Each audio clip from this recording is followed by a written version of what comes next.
குடிச்சா சீக்கிரம் செத்துறாங்களாப்பா. நீங்க என் கூட ரொம்ப நாள் இருக்கணும்ப்பா.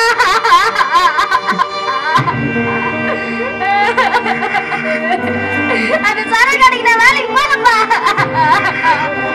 என்னெல்லாம் அடிக்கிறாங்கப்பா. எனக்கு ரொம்ப கஷ்டமா இருக்குப்பா. நான் படிக்க போறேன்ப்பா.